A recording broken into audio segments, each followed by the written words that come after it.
Tudo bem, queridos? Compartilhando mais uma vez uma porção da Palavra de Deus. E o dia de hoje, Salmo 22, diz que o Messias sofre, mas triunfa. É um salmo um pouco longo, eu queria que você tivesse um pouquinho de paciência para a gente lê-lo todo, porque ele transmite uma verdade que profeticamente Davi sofreu, mas aponta para o Messias que vai vir, que viria, no caso, nos séculos seguintes. Bastante séculos, afinal de contas, né? Jesus tem para Davi 1000 anos de diferença. Bastante anos, né? Então diz assim: Deus meu, por que me desamparaste? Por que te alongas das palavras do meu bramido e não me auxilias? Deus meu, eu clamo de dia e tu não me ouves, de noite não tenho sossego, porém tu és santo que habitas entre os louvores de Israel. Em ti confiaram nossos pais, confiaram e tu os livrastes. A ti clamaram e escaparam, em ti confiaram e não foram confundidos. Mas eu sou verme, não homem, opróbrio dos homens e desprezado do povo.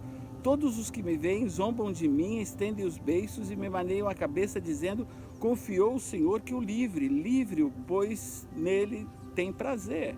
Mas tu és o que me tiraste do ventre e que me preservaste estando ainda nos seios da minha mãe. Sobre ti fui lançado desde a madre, tu és o meu Deus desde o ventre de minha mãe. Não te alongues de mim, pois a angústia está perto e não há quem ajude. Muitos touros me cercaram, fortes touros de Baçã me rodearam. Abriram contra mim suas bocas como um leão que despedaça e que ruge.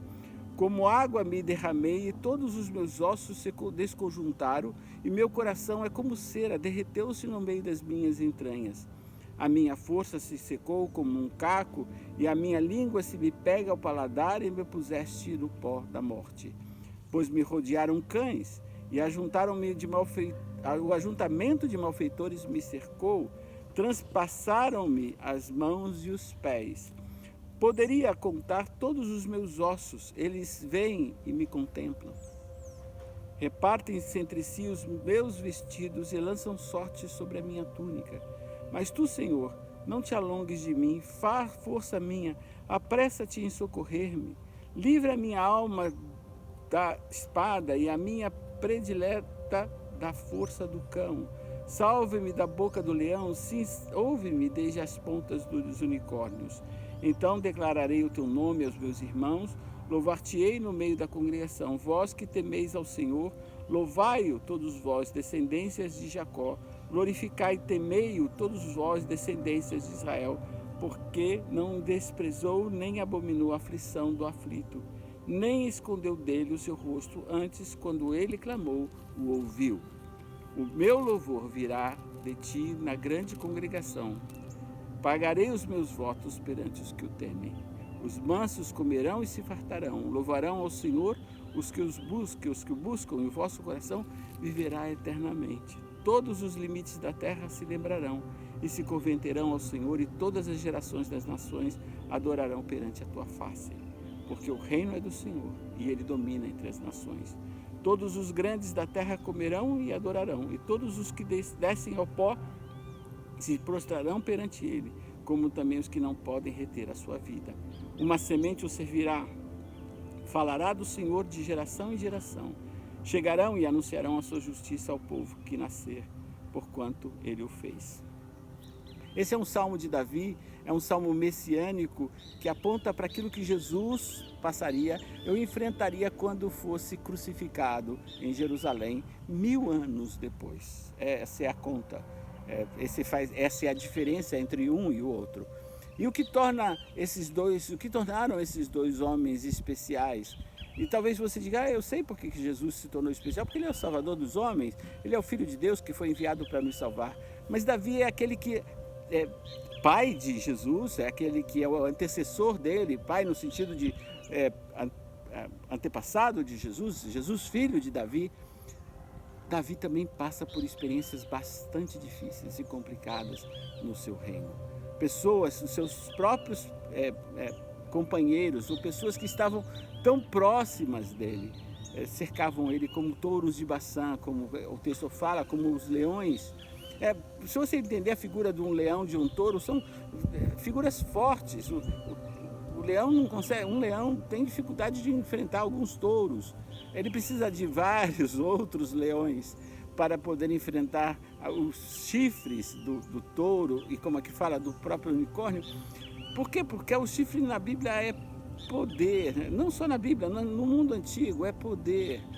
E às vezes as pessoas manifestam esse desejo pelo poder, querendo destruir aqueles que talvez impedem esse caminho. É o que a gente vê, experimenta todos os dias no nosso governo, nos governos por aí afora. As pessoas lutando por esse poder e tentando de alguma forma minar a autoridade do outro para assumir, para controlar, para dirigir. E quando fazem isso, não tem misericórdia, não tem piedade nenhuma. No caso de Jesus, o que fizeram com Jesus na cruz, o que fizeram com Davi, eles de alguma forma registraram para dizer assim, ora, se ligam, prestem atenção em quem está à sua volta, quem anda com você, quem deseja. E ele passa, experimenta, escreve, declara o que vai acontecer. Jesus, 1000 anos depois, experimenta completamente aquilo que foi escrito por Davi na sua própria vida. Mas ele termina com uma declaração dizendo, porque o reino é do Senhor e ele domina entre as nações. E essa é a confiança que nós queremos transmitir a todos aqueles que nos ouvem, que pode vir N governantes, podem surgir diversos homens prometendo coisas, querendo mostrar o quanto eles são próximos ou favoráveis. E aí a gente descobre com o passar do tempo que era tudo falácia, que era mentira, que aquilo era simplesmente uma circunstância e que o que eles haviam prometido não é aquilo que eles estão dispostos a viver e a transmitir ao seu povo. Diferentemente daquele que confia no Senhor, diferentemente daquele que se diz seguidor de Deus, seguidor de Jesus, daquele que está escrevendo uma história que as suas palavras outros estarão dispostos a cumpri-las. Né? Que é isso que Jesus faz. Jesus anda nos passos que Davi andou. Jesus cumpre aquilo que Davi profetizou, aquilo que ele declarou. E é isso que é forte. Né? Eu ter pessoas dispostas a andar por onde eu coloquei os passos, onde eu firmei meus passos.